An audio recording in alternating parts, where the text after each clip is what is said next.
2 Samuel, chapter 1. After the death of Saul, David returned from defeating the Amalekites and stayed in Ziklag 2 days. On the third day, a man arrived from Saul's camp, with his clothes torn and with dust on his head. When he came to David, he fell to the ground to pay him honor. "Where have you come from?" David asked him. He answered, "I have escaped from the Israelite camp." "What happened?" David asked. "Tell me." He said, "The men fled from the battle. Many of them fell and died, and Saul and his son Jonathan are dead." Then David said to the young man who brought him the report, "How do you know that Saul and his son Jonathan are dead?" "I happened to be on Mount Gilboa," the young man said, "and there was Saul, leaning on his spear, with the chariots and riders almost upon him. When he turned around and saw me, he called out to me, and I said, 'What can I do?' He asked me, 'Who are you?' 'An Amalekite,' I answered. Then he said to me, 'Stand over me and kill me. I am in the throes of death, but I'm still alive.' So I stood over him and killed him, because I knew that after he had fallen, he could not survive. And I took the crown that was on his head and the band on his arm, and have brought them here to my lord." Then David and all the men with him took hold of their clothes and tore them. They mourned and wept and fasted till evening for Saul and his son Jonathan, and for the army of the Lord in the house of Israel, because they had fallen by the sword. David said to the young man who brought him the report, "Where are you from?" "I am the son of an alien, an Amalekite." He answered. David asked him, "Why were you not afraid to lift your hand to destroy the Lord's anointed?" Then David called one of his men and said, "Go, strike him down." So he struck him down, and he died. For David had said to him, "Your blood be on your own head. Your own mouth testified against you when you said, 'I killed the Lord's anointed.'" David took up this lament concerning Saul and his son Jonathan, and ordered that the men of Judah be taught this lament of the bow. It is written in the book of Jasher, "Your glory, O Israel, lies slain on your heights. How the mighty have fallen. Tell it not in Gath. Proclaim it not in the streets of Ashkelon. Lest the daughters of the Philistines be glad, lest the daughters of the uncircumcised rejoice. O mountains of Gilboa, may you have neither dew nor rain, nor fields that yield offerings of grain. For there the shield of the mighty was defiled, the shield of Saul, no longer rubbed with oil. From the blood of the slain, from the flesh of the mighty, the bow of Jonathan did not turn back. The sword of Saul did not return unsatisfied. Saul and Jonathan, in life they were loved and gracious, and in death they were not parted. They were swifter than eagles, they were stronger than lions. O daughters of Israel, weep for Saul, who clothed you in scarlet and finery, who adorned your garments with ornaments of gold. How the mighty have fallen in battle. Jonathan lies slain on your heights. I grieve for you, Jonathan, my brother. You were very dear to me.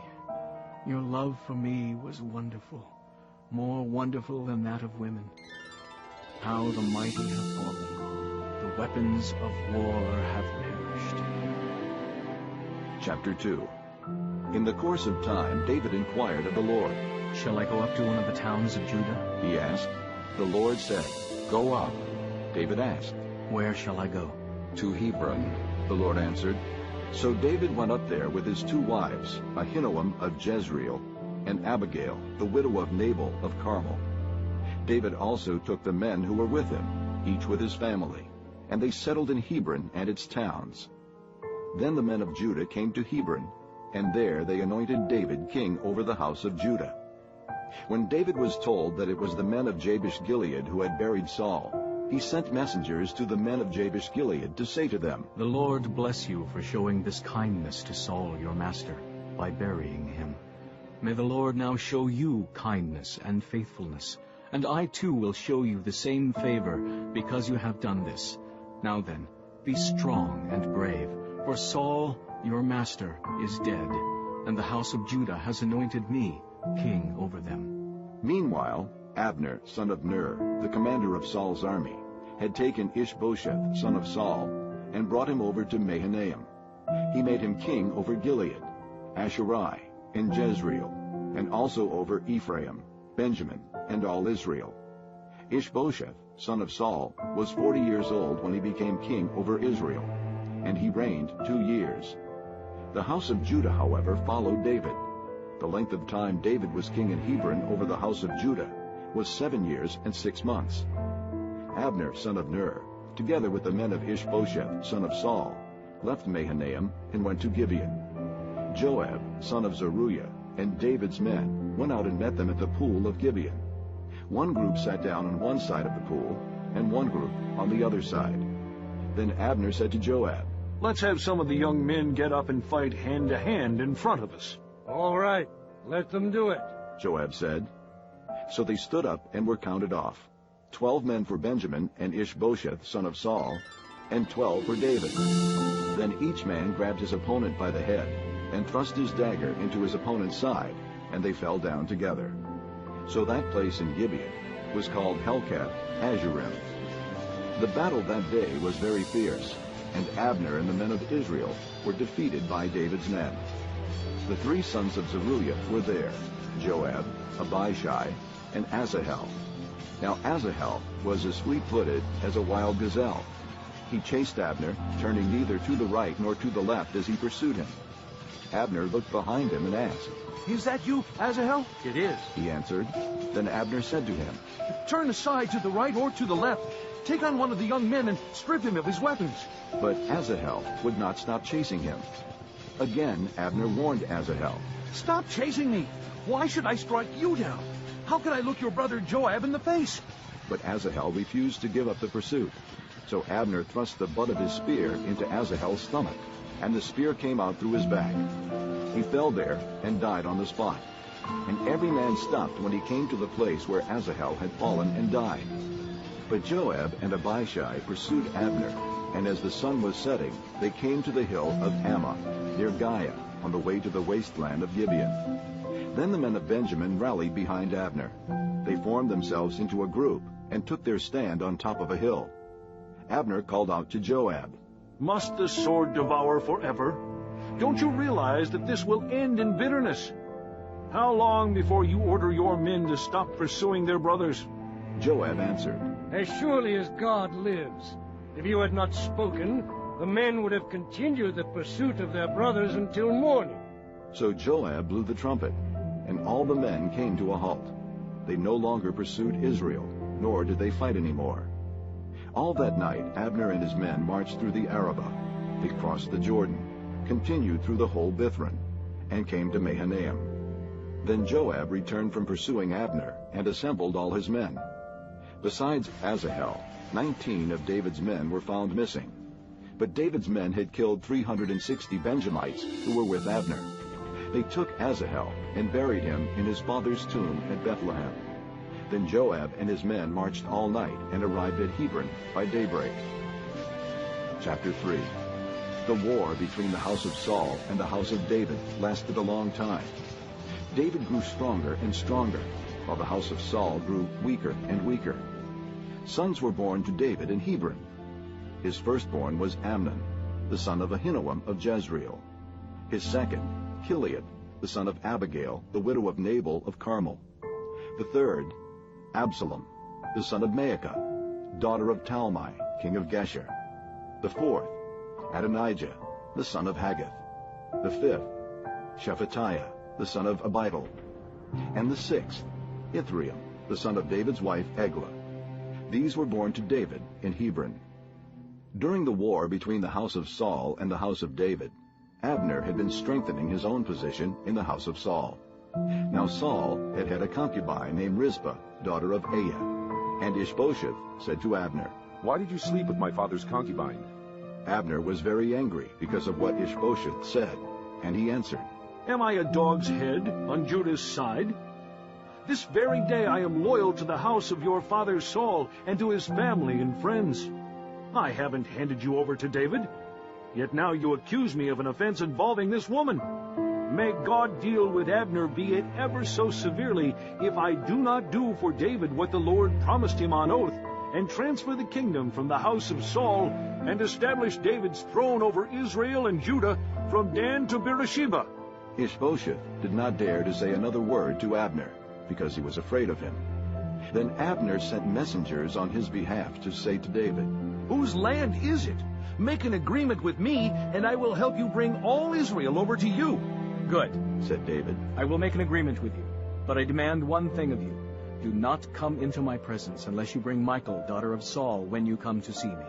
Then David sent messengers to Ishbosheth, son of Saul, demanding, Give me my wife Michal, whom I betrothed to myself for the price of 100 Philistine foreskins. So Ishbosheth gave orders and had her taken away from her husband Paltiel, son of Laish. Her husband, however, went with her, weeping behind her, all the way to Bahurim. Then Abner said to him, Go back home.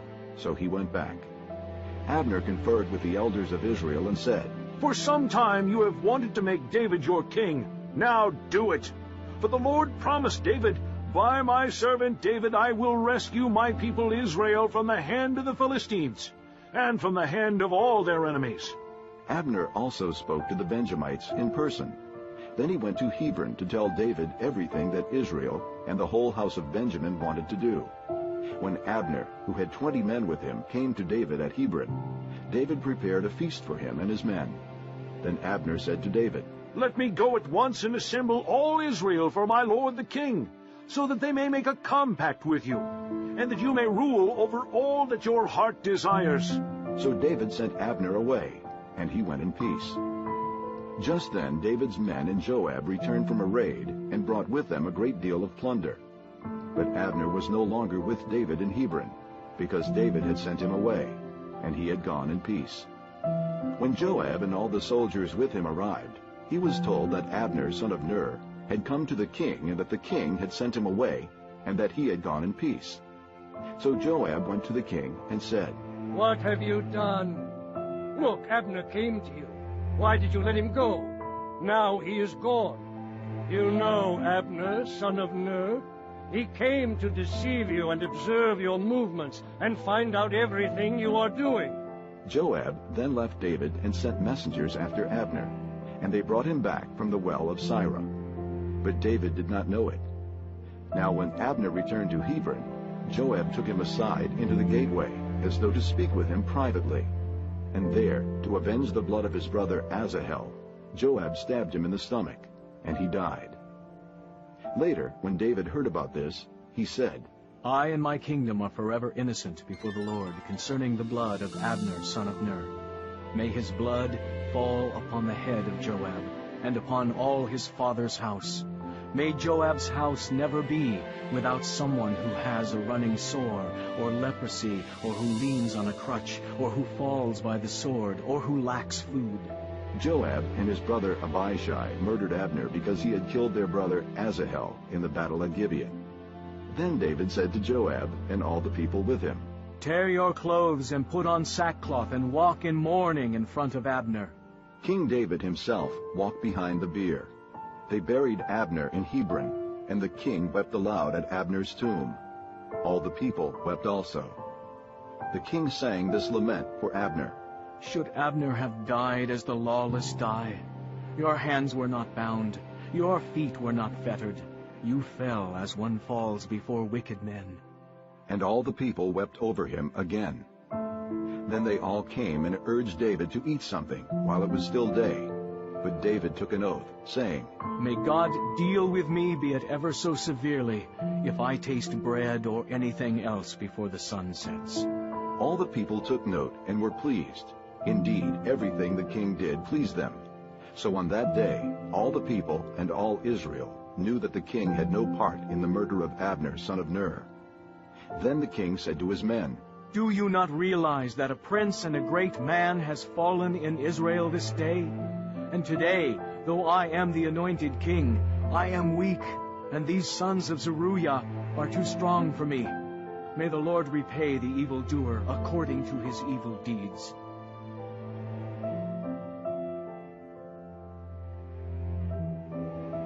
Chapter 4. When Ishbosheth, son of Saul, heard that Abner had died in Hebron, he lost courage, and all Israel became alarmed. Now Saul's son had 2 men who were leaders of raiding bands. One was named Baanah, and the other Rechab. They were sons of Rimmon the Beerothite, from the tribe of Benjamin. Beeroth is considered part of Benjamin, because the people of Beeroth fled to Gittaim and have lived there as aliens to this day. Jonathan, son of Saul, had a son who was lame in both feet. He was 5 years old when the news about Saul and Jonathan came from Jezreel. His nurse picked him up and fled, but as she hurried to leave, he fell and became crippled. His name was Mephibosheth. Now Rechab and Baanah, the sons of Rimmon the Beerothite, set out for the house of Ishbosheth. And they arrived there in the heat of the day, while he was taking his noonday rest. They went into the inner part of the house, as if to get some wheat, and they stabbed him in the stomach. Then Rechab and his brother Baanah slipped away.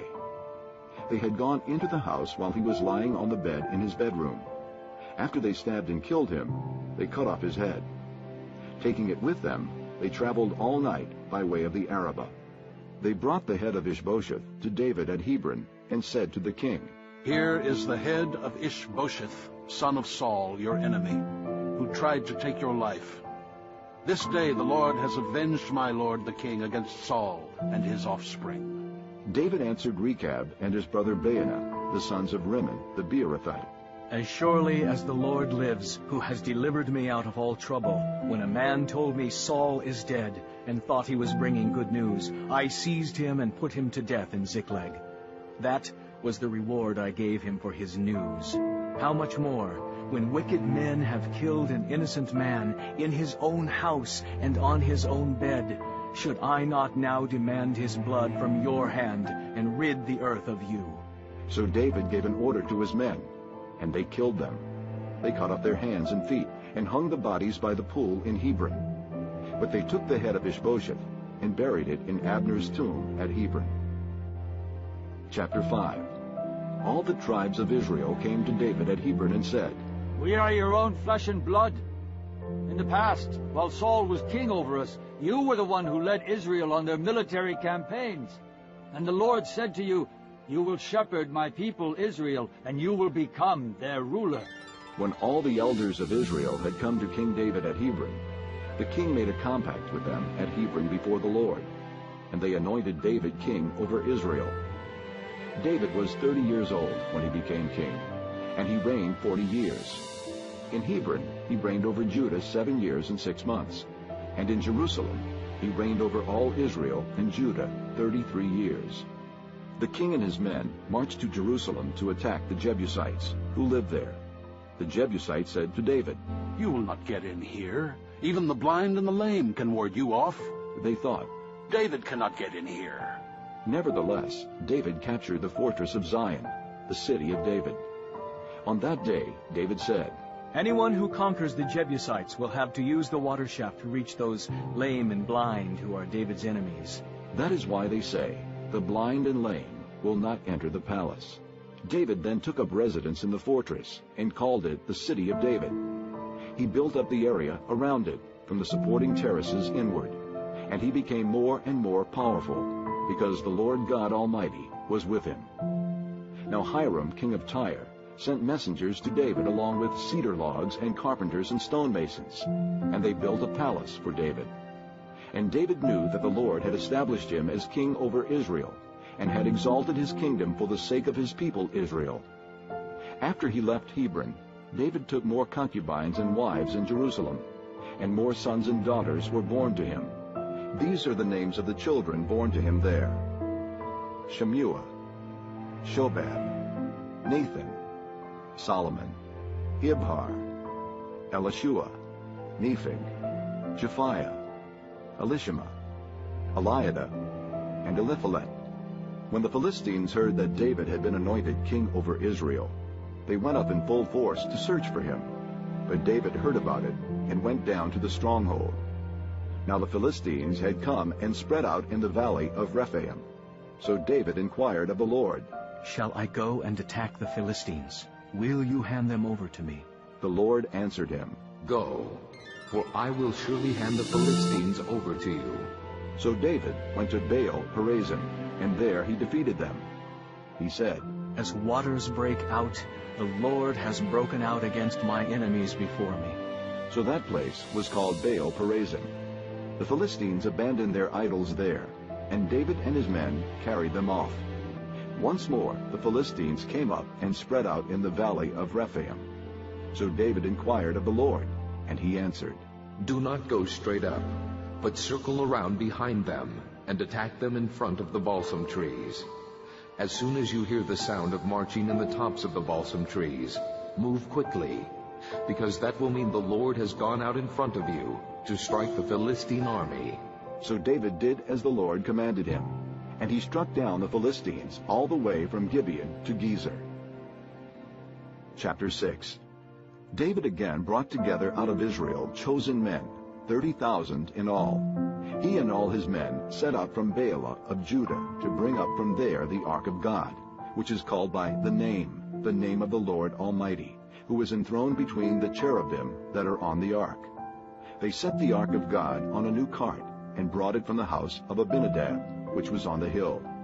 Uzzah and Ahio, sons of Abinadab, were guiding the new cart with the ark of God on it, and Ahio was walking in front of it. David and the whole house of Israel were celebrating with all their might before the Lord, with songs and with harps, lyres, tambourines, sistrums, and cymbals. When they came to the threshing floor of Nacon, Uzzah reached out and took hold of the ark of God, because the oxen stumbled. The Lord's anger burned against Uzzah because of his irreverent act. Therefore God struck him down, and he died there beside the ark of God. Then David was angry because the Lord's wrath had broken out against Uzzah, and to this day that place is called Perez-Uzzah. David was afraid of the Lord that day, and said, How can the ark of the Lord ever come to me? He was not willing to take the ark of the Lord to be with him in the city of David. Instead, he took it aside to the house of Obed-Edom the Gittite. The ark of the Lord remained in the house of Obed-Edom the Gittite for 3 months, and the Lord blessed him and his entire household. Now King David was told, The Lord has blessed the household of Obed-Edom and everything he has because of the ark of God. So David went down and brought up the ark of God from the house of Obed-Edom to the city of David with rejoicing. When those who were carrying the ark of the Lord had taken 6 steps, he sacrificed a bull and a fattened calf. David, wearing a linen ephod, danced before the Lord with all his might, while he and the entire house of Israel brought up the ark of the Lord with shouts and the sound of trumpets. As the ark of the Lord was entering the city of David, Michal, daughter of Saul, watched from a window. And when she saw King David leaping and dancing before the Lord, she despised him in her heart. They brought the ark of the Lord and set it in its place inside the tent that David had pitched for it. And David sacrificed burnt offerings and fellowship offerings before the Lord. After he had finished sacrificing the burnt offerings and fellowship offerings, he blessed the people in the name of the Lord Almighty. Then he gave a loaf of bread, a cake of dates, and a cake of raisins to each person in the whole crowd of Israelites, both men and women. And all the people went to their homes. When David returned home to bless his household, Michal, daughter of Saul, came out to meet him and said, How the king of Israel has distinguished himself today, disrobing in the sight of the slave girls of his servants, as any vulgar fellow would. David said to Michal, It was before the Lord who chose me rather than your father, or anyone from his house, when he appointed me ruler over the Lord's people, Israel. I will celebrate before the Lord. I will become even more undignified than this, and I will be humiliated in my own eyes. But by these slave girls you spoke of, I will be held in honor. And Michal, daughter of Saul, had no children to the day of her death. Chapter 7. After the king was settled in his palace, and the Lord had given him rest from all his enemies around him, he said to Nathan the prophet, Here I am, living in a palace of cedar, while the ark of God remains in a tent. Nathan replied to the king, Whatever you have in mind, go ahead and do it, for the Lord is with you. That night the word of the Lord came to Nathan, saying, Go and tell my servant David, this is what the Lord says. Are you the one to build me a house to dwell in? I have not dwelt in a house from the day I brought the Israelites up out of Egypt to this day. I have been moving from place to place with a tent as my dwelling. Wherever I have moved with all the Israelites, did I ever say to any of their rulers, whom I commanded to shepherd my people Israel, Why have you not built me a house of cedar? Now then, tell my servant David, this is what the Lord Almighty says. I took you from the pasture and from following the flock to be ruler over my people Israel. I have been with you wherever you have gone, and I have cut off all your enemies from before you. Now I will make your name great, like the names of the greatest men of the earth. And I will provide a place for my people Israel, and will plant them so that they can have a home of their own, and no longer be disturbed. Wicked people will not oppress them anymore, as they did at the beginning, and have done ever since the time I appointed leaders over my people Israel. I will also give you rest from all your enemies. The Lord declares to you that the Lord himself will establish a house for you. When your days are over and you rest with your fathers, I will raise up your offspring to succeed you, who will come from your own body, and I will establish his kingdom. He is the one who will build a house for my name, and I will establish the throne of his kingdom forever. I will be his father, and he will be my son. When he does wrong, I will punish him with the rod of men, with floggings inflicted by men. But my love will never be taken away from him, as I took it away from Saul, whom I removed from before you. Your house and your kingdom will endure forever before me. Your throne will be established forever. Nathan reported to David all the words of this entire revelation. Then King David went in and sat before the Lord, and he said, Who am I, O sovereign Lord, and what is my family, that you have brought me this far? And as if this were not enough in your sight, O sovereign Lord, you have also spoken about the future of the house of your servant. Is this your usual way of dealing with man, O sovereign Lord? What more can David say to you? For you know your servant, O sovereign Lord. For the sake of your word and according to your will, you have done this great thing and made it known to your servant. How great you are, O sovereign Lord! There is no one like you, and there is no God but you, as we have heard with our own ears. And who is like your people Israel, the one nation on earth that God went out to redeem as a people for himself, and to make a name for himself, and to perform great and awesome wonders by driving out nations and their gods from before your people, whom you redeemed from Egypt? You have established your people Israel as your very own forever, and you, O Lord, have become their God. And now, Lord God, keep forever the promise you have made concerning your servant and his house. Do as you promised, so that your name will be great forever. Then men will say, the Lord Almighty is God over Israel, and the house of your servant David will be established before you. O Lord Almighty, God of Israel, you have revealed this to your servant, saying, I will build a house for you. So your servant has found courage to offer you this prayer. O sovereign Lord, you are God. Your words are trustworthy, and you have promised these good things to your servant. Now be pleased to bless the house of your servant, that it may continue forever in your sight. For you, O sovereign Lord, have spoken, and with your blessing the house of your servant will be blessed forever. Chapter 8. In the course of time, David defeated the Philistines and subdued them, and he took Metheg-Ammah from the control of the Philistines. David also defeated the Moabites. He made them lie down on the ground and measured them off with a length of cord. Every 2 lengths of them were put to death, and the 3rd length was allowed to live. So the Moabites became subject to David and brought tribute. Moreover, David fought Hadad-ezer, son of Rehob, king of Zobah, when he went to restore his control along the Euphrates River. David captured 1,000 of his chariots, 7,000 charioteers, and 20,000 foot soldiers. He hamstrung all but 100 of the chariot horses. When the Arameans of Damascus came to help Hadad-ezer, king of Zobah, David struck down 22,000 of them.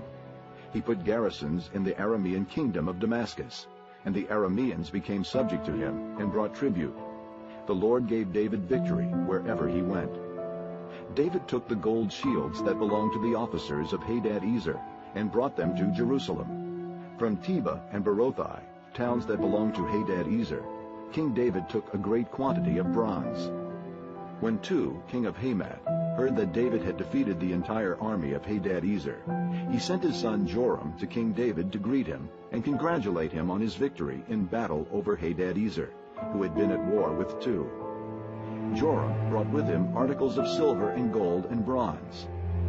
King David dedicated these articles to the Lord, as he had done with the silver and gold from all the nations he had subdued: Edom and Moab, the Ammonites and the Philistines, and Amalek. He also dedicated the plunder taken from Hadad-ezer, son of Rehob, king of Zobah. And David became famous after he returned from striking down 18,000 Edomites in the Valley of Salt. He put garrisons throughout Edom, and all the Edomites became subject to David. The Lord gave David victory wherever he went. David reigned over all Israel, doing what was just and right for all his people. Joab, son of Zeruiah, was over the army. Jehoshaphat, son of Ahilud, was recorder. Zadok, son of Ahitub, and Ahimelech, son of Abiathar, were priests. Seraiah was secretary. Benaiah, son of Jehoiada, was over the Kerethites and Pelethites. And David's sons were royal advisers. Chapter 9. David asked, "Is there anyone still left of the house of Saul to whom I can show kindness for Jonathan's sake?" Now there was a servant of Saul's household named Ziba. They called him to appear before David, and the king said to him, "Are you Ziba?" "Your servant," he replied. The king asked, "Is there no one still left of the house of Saul to whom I can show God's kindness?" Ziba answered the king, "There is still a son of Jonathan. He is crippled in both feet." "Where is he?" the king asked. Ziba answered, "He is at the house of Machir, son of Ammiel in Lodebar." So King David had him brought from Lodebar, from the house of Machir, son of Ammiel. When Mephibosheth, son of Jonathan, the son of Saul, came to David, he bowed down to pay him honor. David said, "Mephibosheth." "Your servant," he replied. "Don't be afraid," David said to him, "for I will surely show you kindness for the sake of your father Jonathan. I will restore to you all the land that belonged to your grandfather Saul, and you will always eat at my table." Mephibosheth bowed down and said, "What is your servant that you should notice a dead dog like me?" Then the king summoned Ziba, Saul's servant, and said to him, "I have given your master's grandson everything that belonged to Saul and his family. You and your sons and your servants are to farm the land for him and bring in the crops, so that your master's grandson may be provided for. And Mephibosheth, grandson of your master, will always eat at my table." Now Ziba had 15 sons and 20 servants. Then Ziba said to the king, "Your servant will do whatever my lord the king commands his servant to do." So Mephibosheth ate at David's table like one of the king's sons. Mephibosheth had a young son named Micah, and all the members of Ziba's household were servants of Mephibosheth. And Mephibosheth lived in Jerusalem, because he always ate at the king's table, and he was crippled in both feet. Chapter 10. In the course of time, the king of the Ammonites died, and his son Hanun succeeded him as king. David thought, "I will show kindness to Hanun, son of Nahash, just as his father showed kindness to me." So David sent a delegation to express his sympathy to Hanun concerning his father. When David's men came to the land of the Ammonites, the Ammonite nobles said to Hanun, their lord, "Do you think David is honoring your father by sending men to you to express sympathy? Hasn't David sent them to you to explore the city and spy it out and overthrow it?" So Hanun seized David's men, shaved off half of each man's beard, cut up their garments in the middle at the buttocks, and sent them away. When David was told about this, he sent messengers to meet the men, for they were greatly humiliated. The king said, "Stay at Jericho till your beards have grown, and then come back." When the Ammonites realized that they had become a stench in David's nostrils, they hired 20,000 Aramean foot soldiers from Beth Rehob and Zobah, as well as the king of Maacah with 1,000 men, and also 12,000 men from Tob. On hearing this, David sent Joab out with the entire army of fighting men. The Ammonites came out and drew up in battle formation at the entrance to their city gate, while the Arameans of Zobah and Rehob and the men of Tob and Maacah were by themselves in the open country. Joab saw that there were battle lines in front of him and behind him, so he selected some of the best troops in Israel and deployed them against the Arameans. He put the rest of the men under the command of Abishai, his brother, and deployed them against the Ammonites. Joab said, "If the Arameans are too strong for me, then you are to come to my rescue. But if the Ammonites are too strong for you, then I will come to rescue you. Be strong, and let us fight bravely for our people and the cities of our God. The Lord will do what is good in his sight." Then Joab and the troops with him advanced to fight the Arameans, and they fled before him. When the Ammonites saw that the Arameans were fleeing, they fled before Abishai and went inside the city. So Joab returned from fighting the Ammonites and came to Jerusalem. After the Arameans saw that they had been routed by Israel, they regrouped. Hadadezer had Arameans brought from beyond the river. They went to Helam with Shobak, the commander of Hadadezer's army, leading them. When David was told of this, he gathered all Israel, crossed the Jordan, and went to Helam.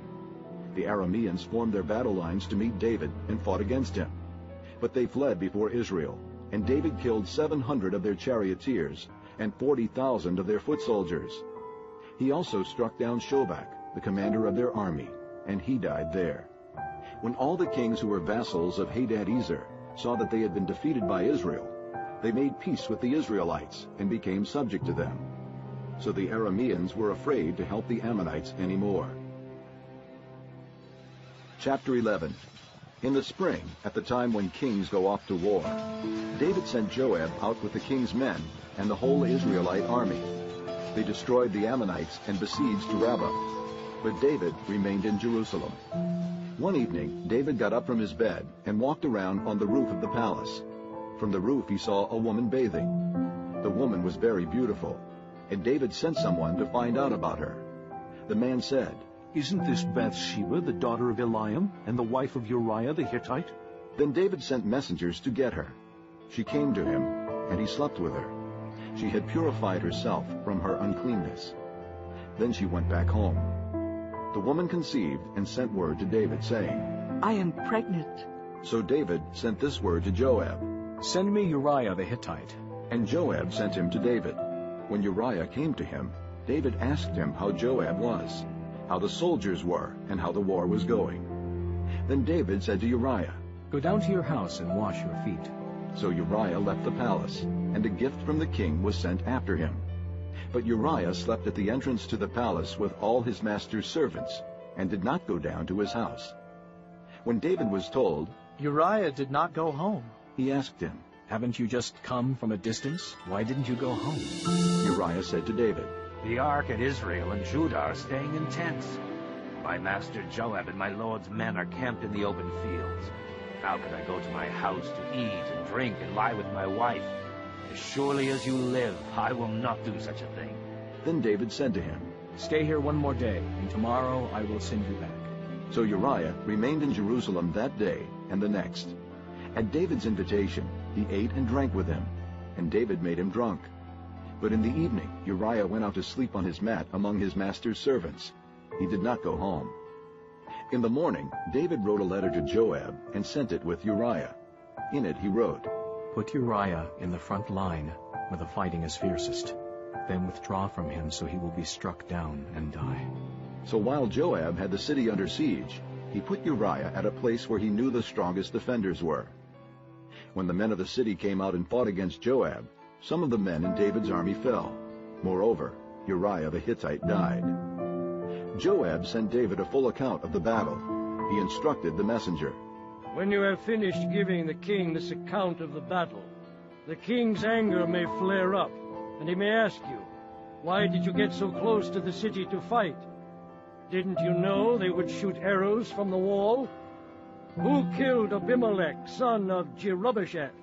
Didn't a woman throw an upper millstone on him from the wall, so that he died in Thebez? Why did you get so close to the wall?' If he asks you this, then say to him, 'Also, Your servant Uriah the Hittite is dead. The messenger set out, and when he arrived, he told David everything Joab had sent him to say. The messenger said to David, The men overpowered us and came out against us in the open, but we drove them back to the entrance to the city gate. Then the archers shot arrows at your servants from the wall, and some of the king's men died. Moreover, your servant Uriah the Hittite is dead. David told the messenger, Say this to Joab. Don't let this upset you. The sword devours one as well as another. Press the attack against the city and destroy it. Say this to encourage Joab. When Uriah's wife heard that her husband was dead, she mourned for him. After the time of mourning was over, David had her brought to his house, and she became his wife and bore him a son. But the thing David had done displeased the Lord. Chapter 12. The Lord sent Nathan to David. When he came to him, he said, There were 2 men in a certain town, one rich and the other poor. The rich man had a very large number of sheep and cattle, but the poor man had nothing except one little ewe lamb he had bought. He raised it, and it grew up with him and his children. It shared his food, drank from his cup, and even slept in his arms. It was like a daughter to him. Now a traveler came to the rich man, but the rich man refrained from taking one of his own sheep or cattle to prepare a meal for the traveler who had come to him. Instead, he took the ewe lamb that belonged to the poor man and prepared it for the one who had come to him. David burned with anger against the man and said to Nathan, As surely as the Lord lives, the man who did this deserves to die. He must pay for that lamb 4 times over, because he did such a thing and had no pity. Then Nathan said to David, You are the man. This is what the Lord, the God of Israel, says. I anointed you king over Israel, and I delivered you from the hand of Saul. I gave your master's house to you, and your master's wives into your arms.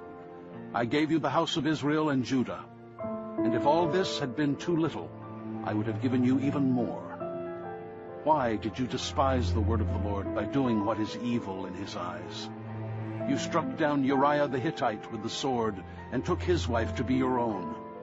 You killed him with the sword of the Ammonites. Now, therefore, the sword will never depart from your house, because you despised me and took the wife of Uriah the Hittite to be your own. This is what the Lord says. Out of your own household I am going to bring calamity upon you. Before your very eyes I will take your wives and give them to one who is close to you, and he will lie with your wives in broad daylight. You did it in secret, but I will do this thing in broad daylight before all Israel. Then David said to Nathan, I have sinned against the Lord. Nathan replied, The Lord has taken away your sin. You are not going to die. But because by doing this you have made the enemies of the Lord show utter contempt, the son born to you will die. After Nathan had gone home, the Lord struck the child that Uriah's wife had borne to David, and he became ill. David pleaded with God for the child. He fasted and went into his house and spent the nights lying on the ground. The elders of his household stood beside him to get him up from the ground, but he refused, and he would not eat any food with them. On the 7th day, the child died. David's servants were afraid to tell him that the child was dead, for they thought, While the child was still living, we spoke to David, but he would not listen to us. How can we tell him the child is dead? He may do something desperate. David noticed that his servants were whispering among themselves, and he realized the child was dead. Is the child dead? He asked. Yes, They replied. he is dead. Then David got up from the ground. After he had washed, put on lotions, and changed his clothes, he went into the house of the Lord and worshipped. Then he went to his own house, and at his request they served him food, and he ate. His servants asked him, Why are you acting this way? While the child was alive, you fasted and wept. But now that the child is dead, you get up and eat. He answered, While the child was still alive, I fasted and wept. I thought, who knows? The Lord may be gracious to me and let the child live. But now that he is dead, why should I fast? Can I bring him back again? I will go to him, but he will not return to me. Then David comforted his wife Bathsheba, and he went to her and lay with her. She gave birth to a son, and they named him Solomon. The Lord loved him, and because the Lord loved him, he sent word through Nathan the prophet to name him Jedediah. Meanwhile, Joab fought against Rabbah of the Ammonites and captured the royal citadel. Joab then sent messengers to David, saying, I have fought against Rabbah and taken its water supply. Now muster the rest of the troops and besiege the city and capture it. Otherwise I will take the city, and it will be named after me. So David mustered the entire army and went to Rabbah and attacked and captured it. He took the crown from the head of their king. Its weight was a talent of gold, and it was set with precious stones, and it was placed on David's head. He took a great quantity of plunder from the city and brought out the people who were there, consigning them to labor with saws and with iron picks and axes, and he made them work at brickmaking. He did this to all the Ammonite towns. Then David and his entire army returned to Jerusalem. Chapter 13. In the course of time, Amnon, son of David, fell in love with Tamar, the beautiful sister of Absalom, son of David. Amnon became frustrated to the point of illness on account of his sister Tamar, for she was a virgin, and it seemed impossible for him to do anything to her.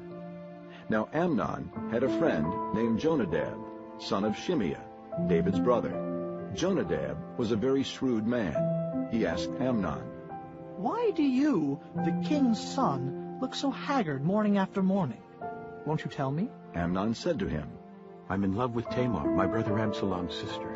Go to bed and pretend to be ill. Jonadab said. When your father comes to see you, say to him, I would like my sister Tamar to come and give me something to eat. Let her prepare the food in my sight, so I may watch her and then eat it from her hand. So Amnon lay down and pretended to be ill. When the king came to see him, Amnon said to him, I would like my sister Tamar to come and make some special bread in my sight, so I may eat from her hand. David sent word to Tamar at the palace. Go to the house of your brother Amnon and prepare some food for him. So Tamar went to the house of her brother Amnon, who was lying down. She took some dough, kneaded it, made the bread in his sight, and baked it. Then she took the pan and served him the bread. But he refused to eat. Send everyone out of here, Amnon said. So everyone left him. Then Amnon said to Tamar, Bring the food here into my bedroom so I may eat from your hand. And Tamar took the bread she had prepared and brought it to her brother Amnon in his bedroom. But when she took it to him to eat, he grabbed her and said, Come to bed with me, my sister. Don't, my brother. She said to him, Don't force me. Such a thing should not be done in Israel. Don't do this wicked thing. What about me? Where could I get rid of my disgrace? And what about you? You would be like one of the wicked fools in Israel. Please, speak to the king. He will not keep me from being married to you. But he refused to listen to her. And since he was stronger than she, he raped her. Then Amnon hated her with intense hatred. In fact, he hated her more than he had loved her. Amnon said to her, Get up and get out. No. She said to him, Sending me away would be a greater wrong than what you have already done to me. But he refused to listen to her. He called his personal servant and said, Get this woman out of here and bolt the door after her. So his servant put her out and bolted the door after her. She was wearing a richly ornamented robe, for this was the kind of garment the virgin daughters of the king wore. Tamar put ashes on her head and tore the ornamented robe she was wearing. She put her hand on her head and went away, weeping aloud as she went. Her brother Absalom said to her, Has that Amnon, your brother, been with you? Be quiet now, my sister. He is your brother. Don't take this thing to heart. And Tamar lived in her brother Absalom's house, a desolate woman. When King David heard all this, he was furious. Absalom never said a word to Amnon, either good or bad. He hated Amnon because he had disgraced his sister Tamar. 2 years later, when Absalom's sheep shearers were at Baal-Hazor near the border of Ephraim, he invited all the king's sons to come there. Absalom went to the king and said, Your servant has had shearers come. Will the king and his officials please join me? No, my son, the king replied. All of us should not go. We would only be a burden to you. Although Absalom urged him, he still refused to go, but gave him his blessing. Then Absalom said, If not, please let my brother Amnon come with us. The king asked him, Why should he go with you? but Absalom urged him. So he sent with him Amnon and the rest of the king's sons. Absalom ordered his men, Listen, when Amnon is in high spirits from drinking wine, and I say to you, strike Amnon down, then kill him. Don't be afraid. Have not I given you this order? Be strong and brave. So Absalom's men did to Amnon what Absalom had ordered. Then all the king's sons got up, mounted their mules, and fled. While they were on their way, the report came to David. Absalom has struck down all the king's sons. Not one of them is left. The king stood up, tore his clothes, and lay down on the ground, and all his servants stood by with their clothes torn. But Jonadab, son of Shimeah, David's brother, said, My lord should not think that they killed all the princes. Only Amnon is dead. This has been Absalom's expressed intention ever since the day Amnon raped his sister Tamar.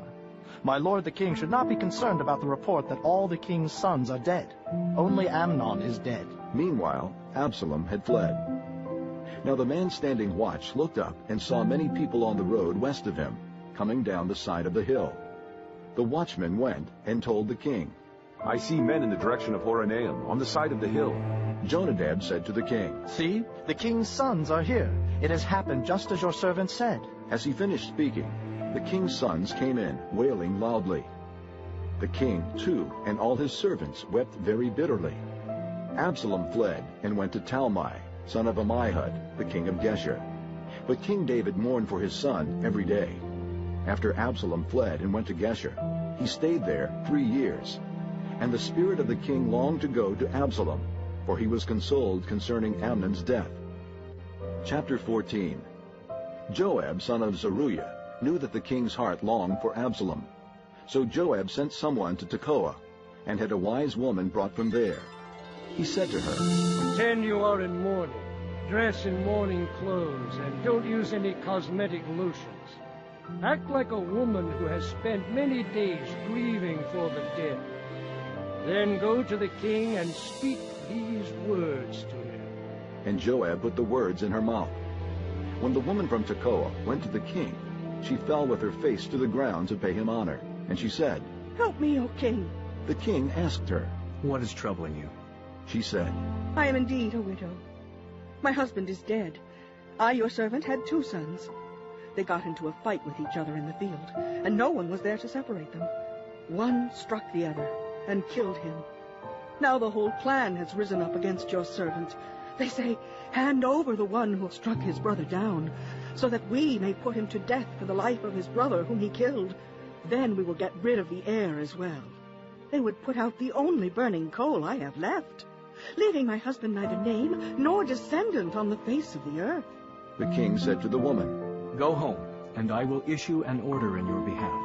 But the woman from Tekoa said to him, My lord the king, let the blame rest on me and on my father's family, and let the king and his throne be without guilt. The king replied, If anyone says anything to you, bring him to me, and he will not bother you again. She said, Then let the king invoke the Lord his God to prevent the avenger of blood from adding to the destruction, so that my son will not be destroyed. As surely as the Lord lives, he said, not one hair of your son's head will fall to the ground. Then the woman said, Let your servant speak a word to my lord the king. Speak, he replied. The woman said, Why then have you devised a thing like this against the people of God? When the king says this, does he not convict himself? For the king has not brought back his banished son. Like water spilled on the ground, which cannot be recovered, so we must die. But God does not take away life. Instead, he devises ways so that a banished person may not remain estranged from him. And now I have come to say this to my lord the king, because the people have made me afraid. Your servant thought, I will speak to the king. Perhaps he will do what the servant asks. Perhaps the king will agree to deliver his servant from the hand of the man who is trying to cut off both me and my son from the inheritance God gave us. And now your servant says, May the word of my lord the king bring me rest, For my lord the king is like an angel of God in discerning good and evil.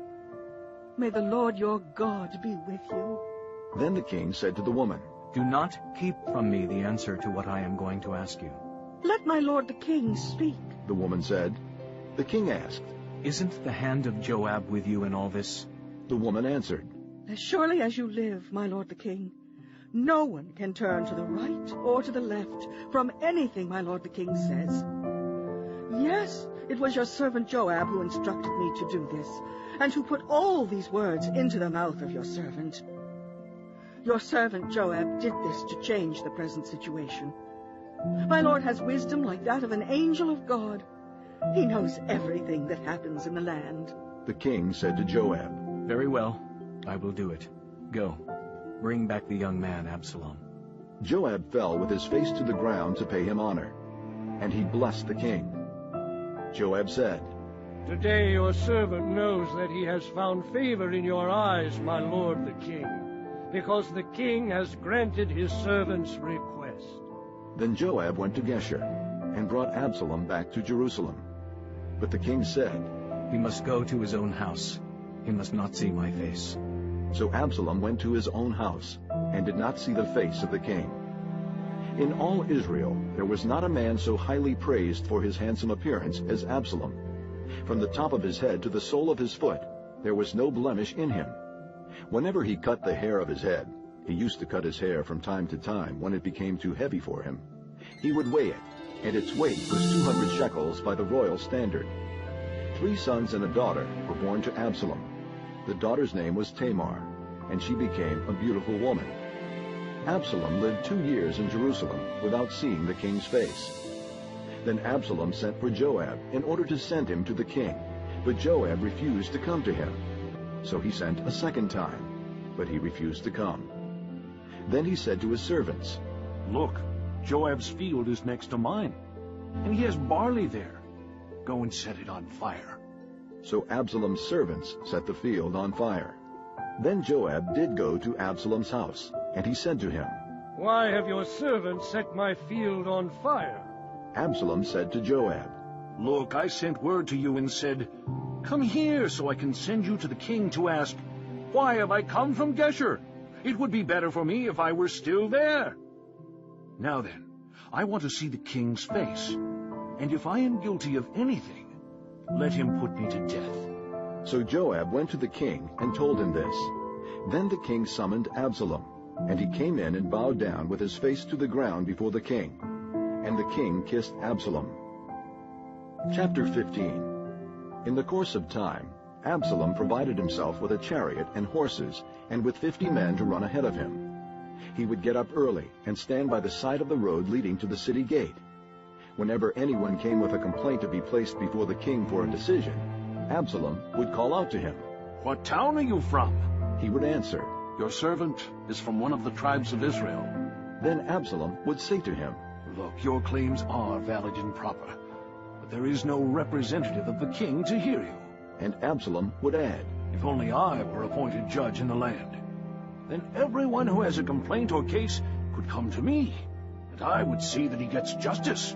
Also, whenever anyone approached him to bow down before him, Absalom would reach out his hand, take hold of him, and kiss him. Absalom behaved in this way toward all the Israelites who came to the king, asking for justice. And so he stole the hearts of the men of Israel. At the end of 4 years, Absalom said to the king, Let me go to Hebron and fulfill a vow I made to the Lord.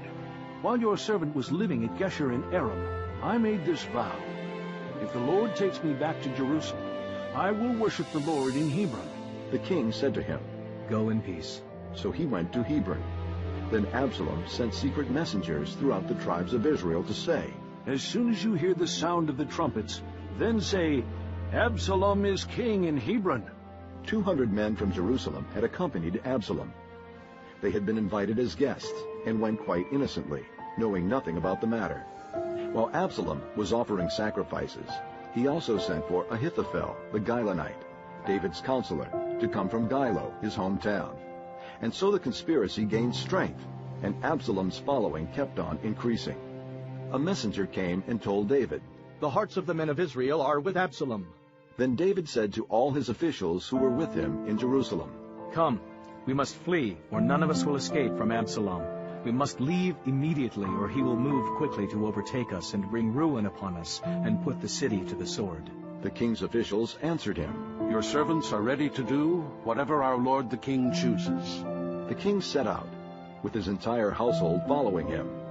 But he left 10 concubines to take care of the palace. So the king set out, with all the people following him, and they halted at a place some distance away. All his men marched past him, along with all the Kerethites and Pelethites, and all the 600 Gittites who had accompanied him from Gath marched before the king. The king said to Ittai the Gittite, Why should you come along with us? Go back and stay with King Absalom. You are a foreigner and exiled from your homeland. You came only yesterday, and today shall I make you wander about with us when I do not know where I am going?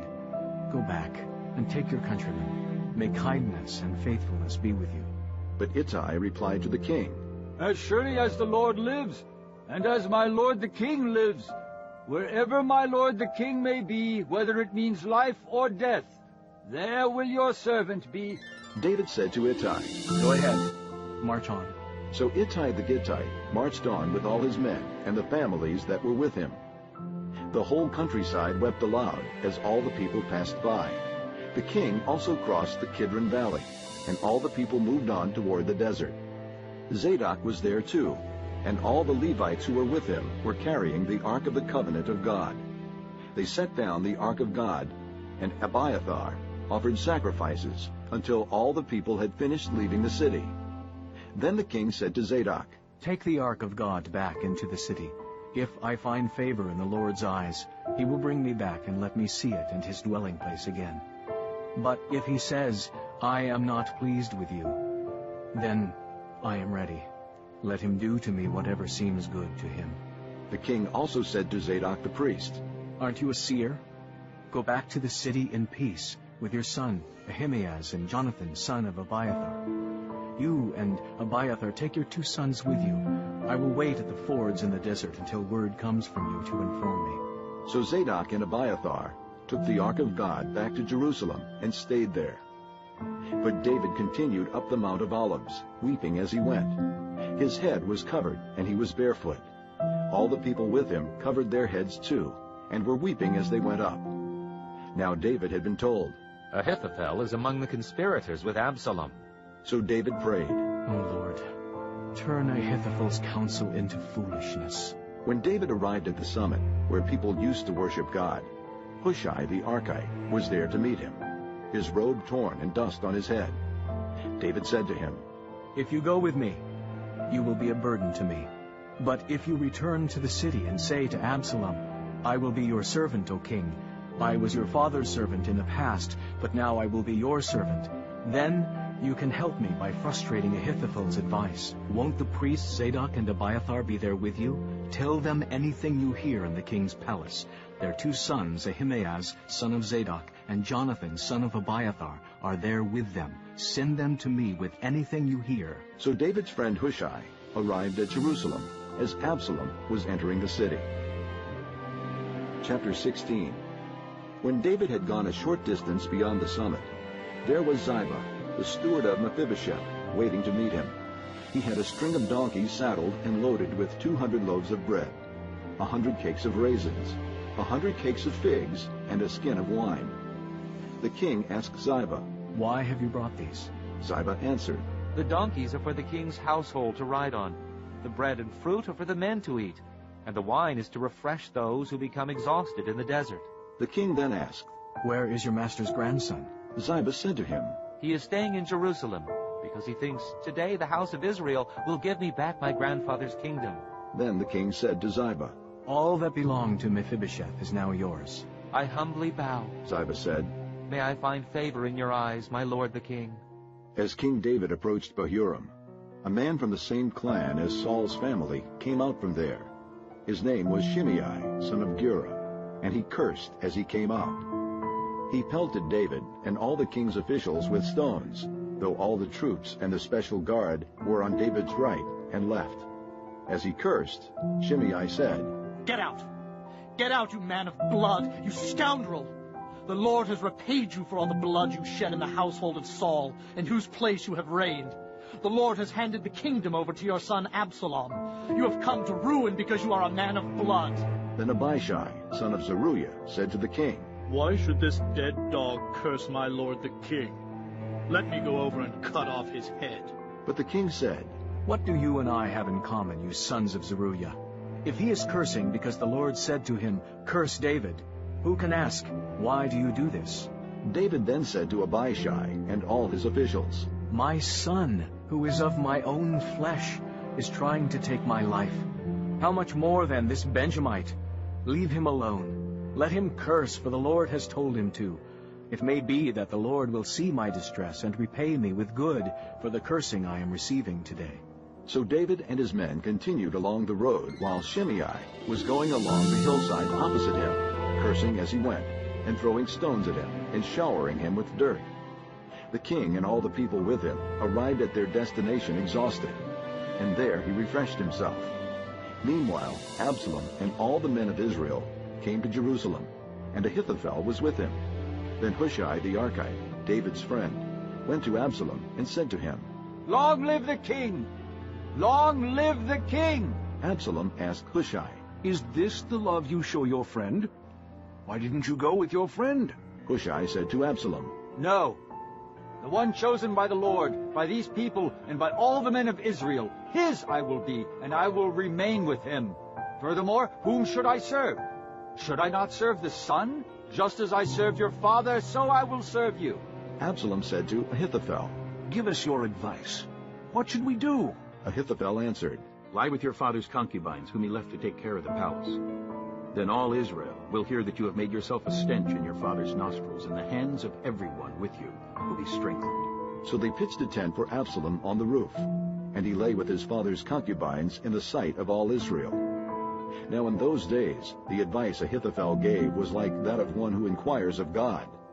That was how both David and Absalom regarded all of Ahithophel's advice. Chapter 17. Ahithophel said to Absalom, I would choose 12,000 men and set out tonight in pursuit of David. I would attack him while he is weary and weak. I would strike him with terror, and then all the people with him will flee. I would strike down only the king and bring all the people back to you. The death of the man you seek will mean the return of all. All the people will be unharmed. This plan seemed good to Absalom and to all the elders of Israel. But Absalom said, Summon also Hushai the Archite, so we can hear what he has to say. When Hushai came to him, Absalom said, Ahithophel has given this advice. Should we do what he says? If not, give us your opinion. Hushai replied to Absalom, The advice Ahithophel has given is not good this time. You know your father and his men. They are fighters, and as fierce as a wild bear robbed of her cubs. Besides, your father is an experienced fighter. He will not spend the night with the troops. Even now, he is hidden in a cave or some other place. If he should attack your troops first, whoever hears about it will say, There has been a slaughter among the troops who follow Absalom. Then even the bravest soldier, whose heart is like the heart of a lion, will melt with fear. For all Israel knows that your father is a fighter, and that those with him are brave.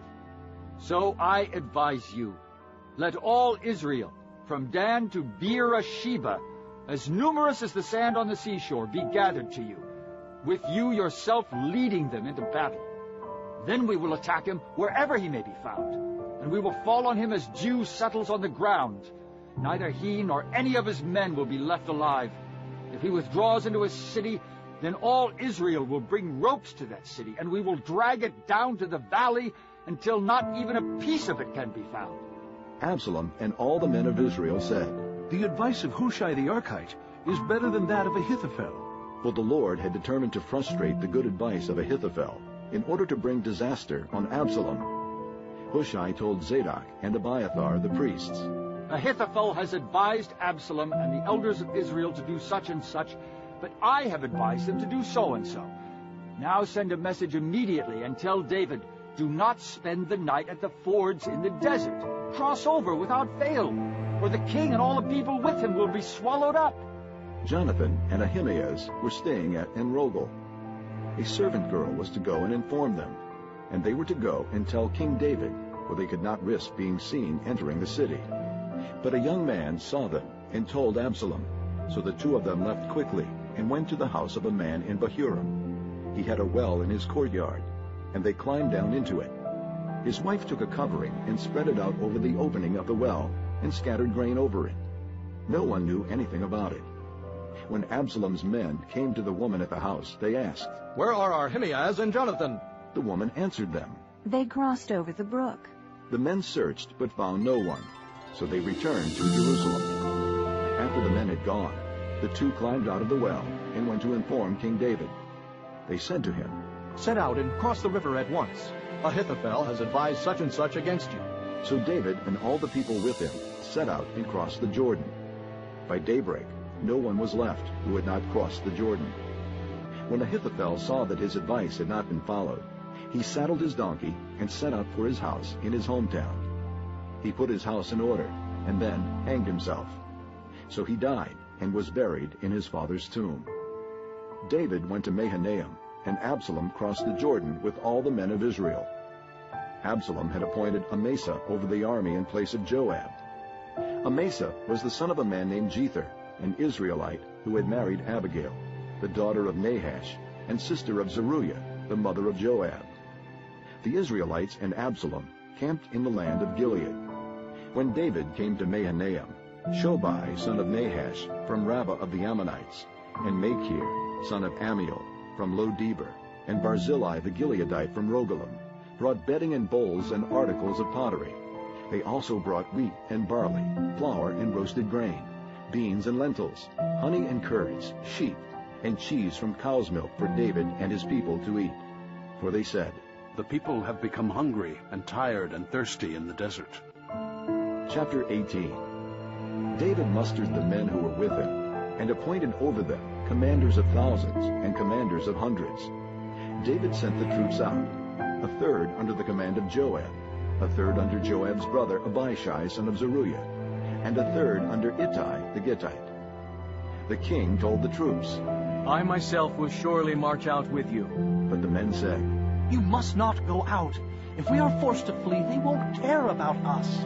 Even if half of us die, they won't care.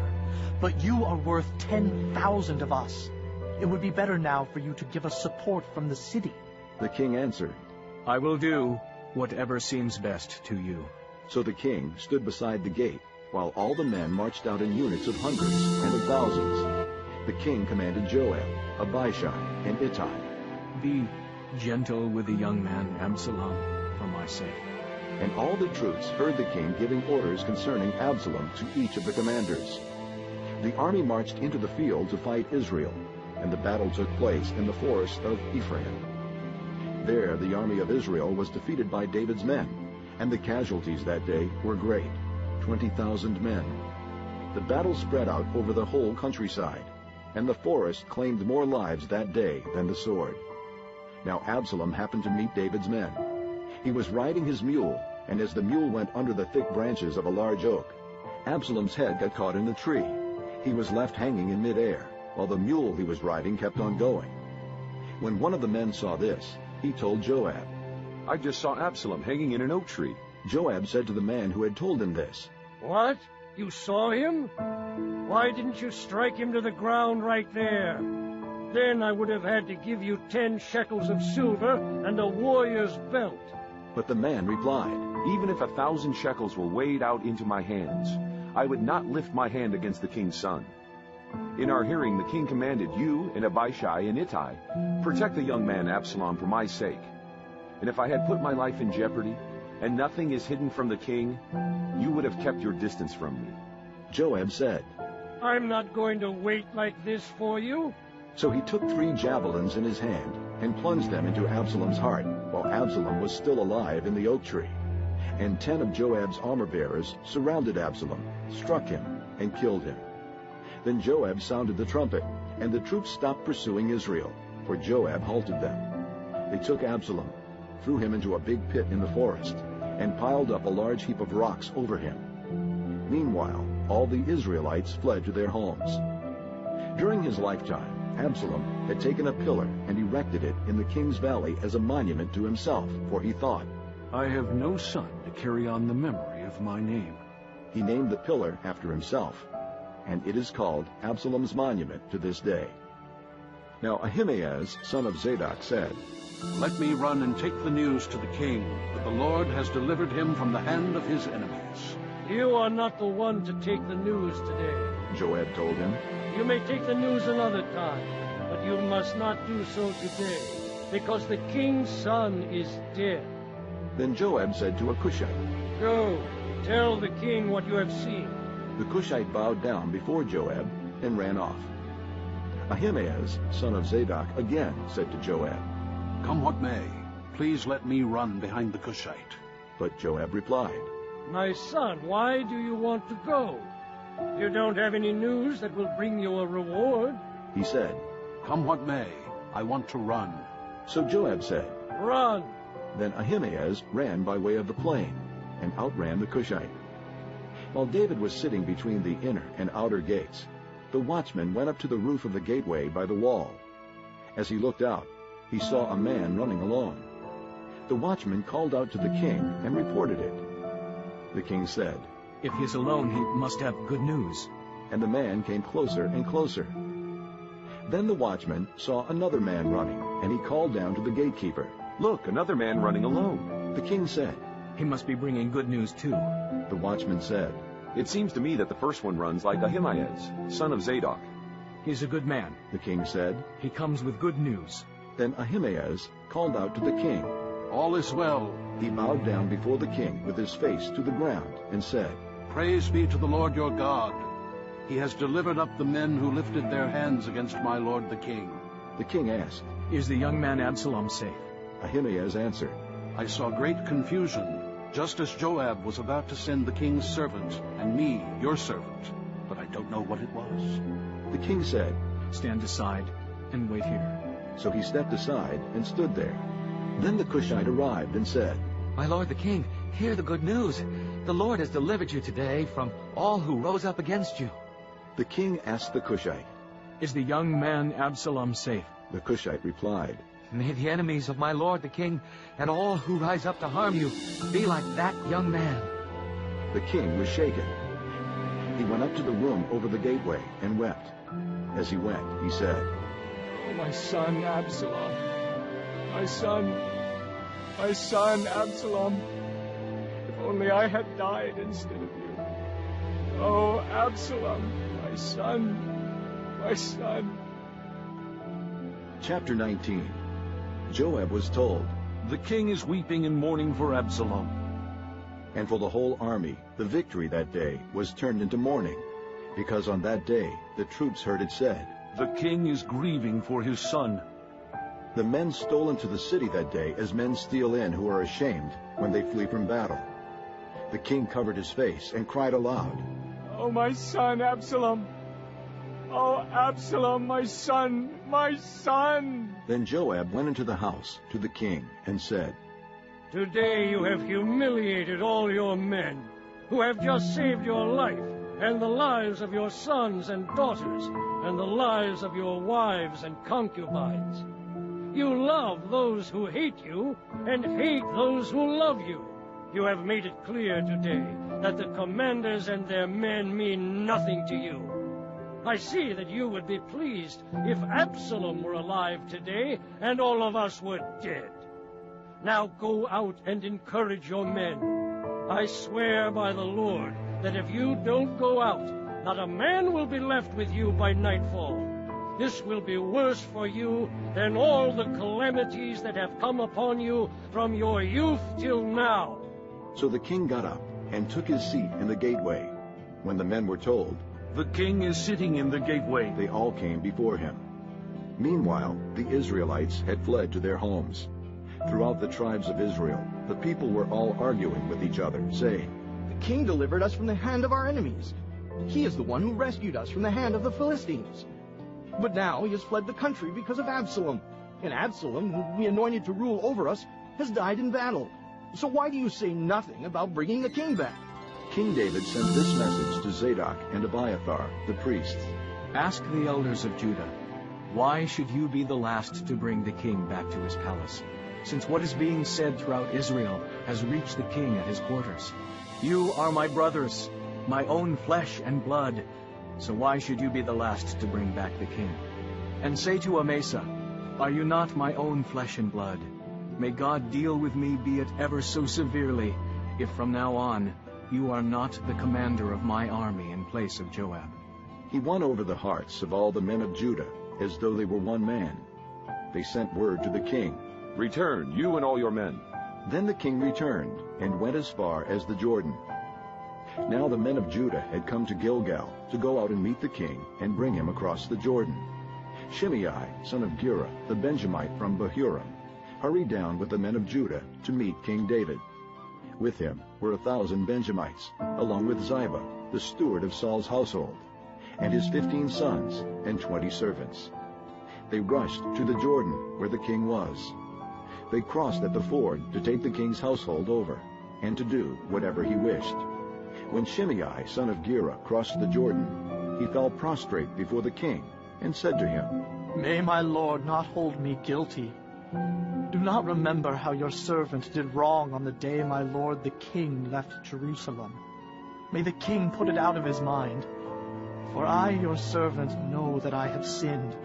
But today I have come here as the first of the whole house of Joseph to come down and meet my lord the king. Then Abishai, son of Zeruiah, said, Shouldn't Shimei be put to death for this? He cursed the Lord's anointed. David replied, What do you and I have in common, you sons of Zeruiah? This day you have become my adversaries. Should anyone be put to death in Israel today? Do I not know that today I am king over Israel? So the king said to Shimei, You shall not die. And the king promised him on oath. Mephibosheth, Saul's grandson, also went down to meet the king. He had not taken care of his feet, or trimmed his mustache, or washed his clothes from the day the king left until the day he returned safely. When he came from Jerusalem to meet the king asked him, Why didn't you go with me, Mephibosheth? He said, My lord the king, since I your servant am lame, I said, I will have my donkey saddled and will ride on it, so I can go with the king. But Ziba my servant betrayed me, and he has slandered your servant to my lord the king. My lord the king is like an angel of God, so do whatever pleases you. All my grandfather's descendants deserved nothing but death from my lord the king. But you gave your servant a place among those who eat at your table. So what right do I have to make any more appeals to the king? The king said to him, Why say more? I order you and Ziba to divide the fields. Mephibosheth said to the king, Let him take everything, now that my lord the king has arrived home safely. Barzillai the Gileadite also came down from Rogelim to cross the Jordan with the king, and to send him on his way from there. Now Barzillai was a very old man, 80 years of age. He had provided for the king during his stay in Mahanaim, for he was a very wealthy man. The king said to Barzillai, Cross over with me and stay with me in Jerusalem, and I will provide for you. But Barzillai answered the king, How many more years will I live, that I should go up to Jerusalem with the king? I am now 80 years old. Can I tell the difference between what is good and what is not? Can your servant taste what he eats and drinks? Can I still hear the voices of men and women singers? Why should your servant be an added burden to my lord the king? Your servant will cross over the Jordan with the king for a short distance. But why should the king reward me in this way? Let your servant return, that I may die in my own town, near the tomb of my father and mother. But here is your servant Kimham. Let him cross over with my lord the king. Do for him whatever pleases you. The king said, Kimham shall cross over with me, and I will do for him whatever pleases you. And anything you desire from me I will do for you. So all the people crossed the Jordan, and then the king crossed over. The king kissed Barzillai and gave him his blessing, and Barzillai returned to his home. When the king crossed over to Gilgal, Kimham crossed with him. All the troops of Judah and half the troops of Israel had taken the king over. Soon all the men of Israel were coming to the king and saying to him, Why did our brothers, the men of Judah, Steal the king away and bring him and his household across the Jordan, together with all his men. All the men of Judah answered the men of Israel. We did this because the king is closely related to us. Why are you angry about it? Have we eaten any of the king's provisions? Have we taken anything for ourselves? Then the men of Israel answered the men of Judah. We have 10 shares in the king, and besides, we have a greater claim on David than you have. So why do you treat us with contempt?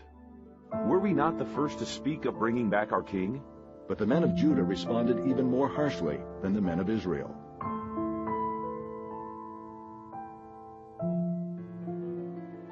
Chapter 20. Now a troublemaker named Sheba, son of Bichri, a Benjamite, happened to be there. He sounded the trumpet and shouted, "We have no share in David, no part in Jesse's son. Every man to his tent, O Israel!" So all the men of Israel deserted David to follow Sheba, son of Bichri.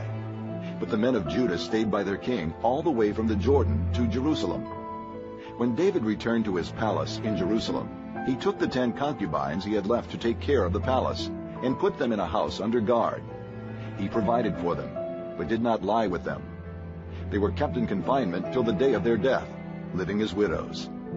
Then the king said to Amasa, "Summon the men of Judah to come to me within 3 days, and be here yourself." But when Amasa went to summon Judah, he took longer than the time the king had set for him. David said to Abishai, "Now Sheba, son of Bichri, will do us more harm than Absalom did. Take your master's men and pursue him, or he will find fortified cities and escape from us." So Joab's men and the Kerethites and Pelethites and all the mighty warriors went out under the command of Abishai. They marched out from Jerusalem to pursue Sheba, son of Bichri. While they were at the great rock in Gibeon, Amasa came to meet them.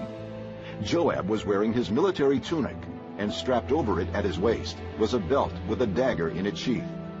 As he stepped forward, it dropped out of its sheath. Joab said to Amasa, "How are you, my brother?" Then Joab took Amasa by the beard with his right hand to kiss him. Amasa was not on his guard against the dagger in Joab's hand, and Joab plunged it into his belly, and his intestines spilled out on the ground. Without being stabbed again, Amasa died. Then Joab and his brother Abishai pursued Sheba, son of Bichri. One of Joab's men stood beside Amasa and said, "Whoever favors Joab, and whoever is for David, let him follow Joab." Amasa lay wallowing in his blood in the middle of the road, and the man saw that all the troops came to a halt there. When he realized that everyone who came up to Amasa stopped, he dragged him from the road into a field and threw a garment over him. After Amasa had been removed from the road, all the men went on with Joab to pursue Sheba, son of Bichri. Sheba passed through all the tribes of Israel to Abel-Beth-Maachah, and through the entire region of the Berites, who gathered together and followed him. All the troops with Joab came and besieged Sheba in Abel-Beth-Maachah. They built a siege ramp up to the city, and it stood against the outer fortifications. While they were battering the wall to bring it down, a wise woman called from the city, "Listen, listen. Tell Joab to come here so I can speak to him." He went toward her, and she asked, "Are you Joab?" "I am," he answered. She said, "Listen to what your servant has to say." "I'm listening," he said.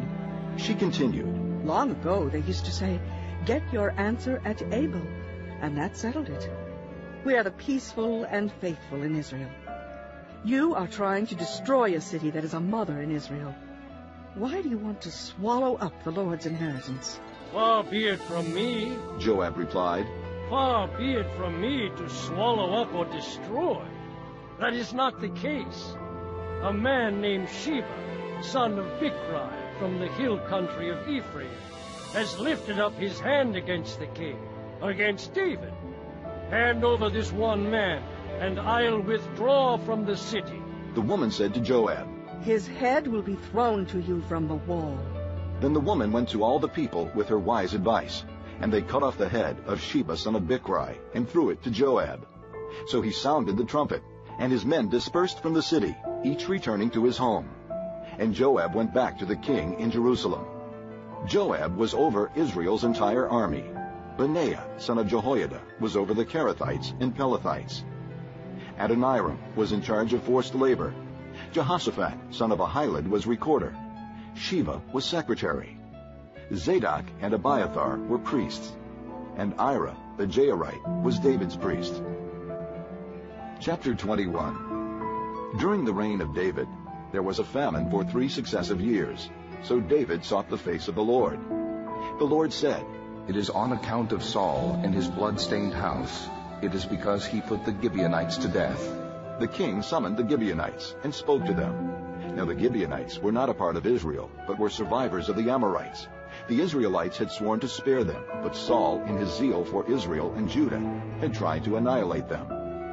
David asked the Gibeonites, "What shall I do for you? How shall I make amends so that you will bless the Lord's inheritance?"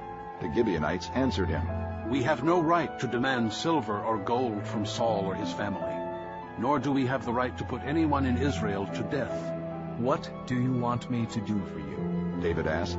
They answered the king, "As for the man who destroyed us and plotted against us, so that we have been decimated and have no place anywhere in Israel, let 7 of his male descendants be given to us to be killed and exposed before the Lord at Gibeah of Saul, the Lord's chosen one."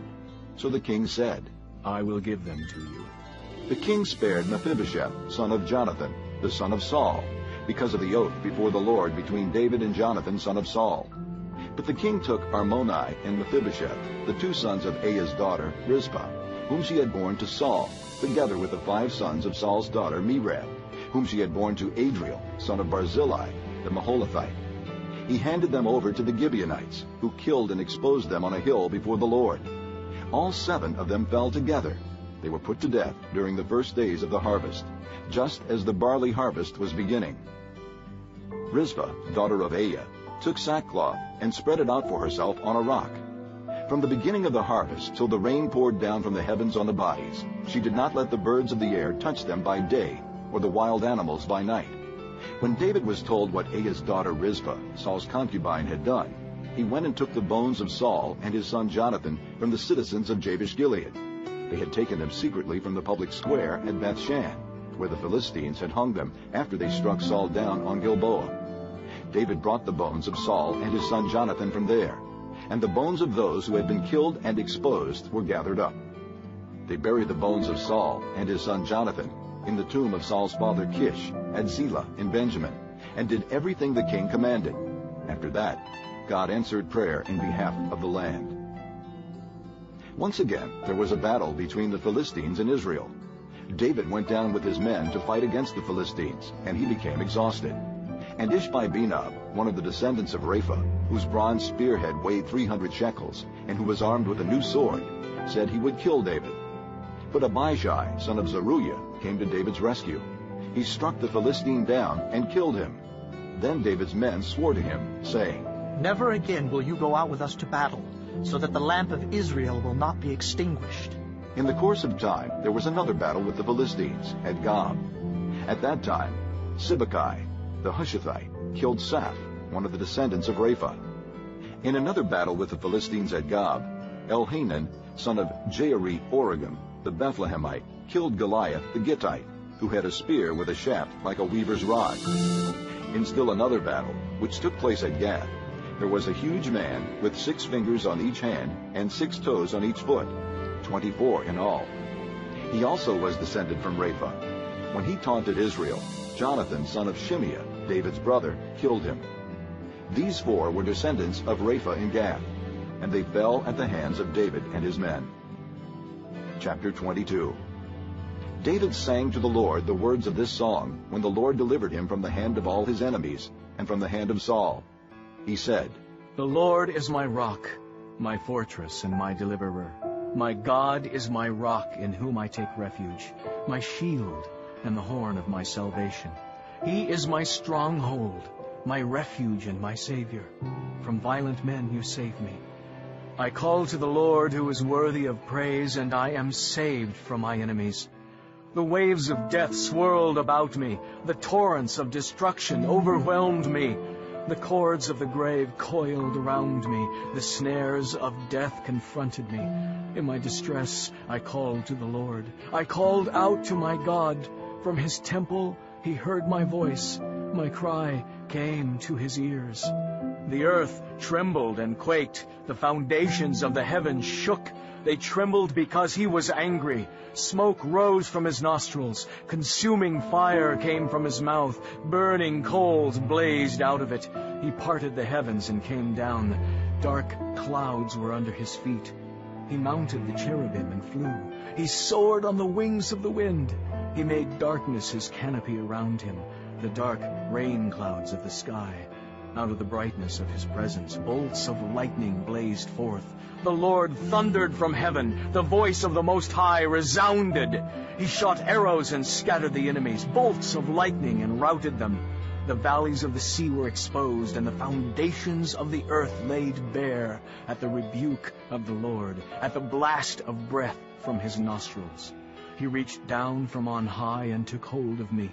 He drew me out of deep waters. He rescued me from my powerful enemy, from my foes who were too strong for me. They confronted me in the day of my disaster, but the Lord was my support. He brought me out into a spacious place. He rescued me because he delighted in me. The Lord has dealt with me according to my righteousness. According to the cleanness of my hands, he has rewarded me. For I have kept the ways of the Lord. I have not done evil by turning from my God. All his laws are before me. I have not turned away from his decrees. I have been blameless before him and have kept myself from sin. The Lord has rewarded me according to my righteousness, according to my cleanness in his sight.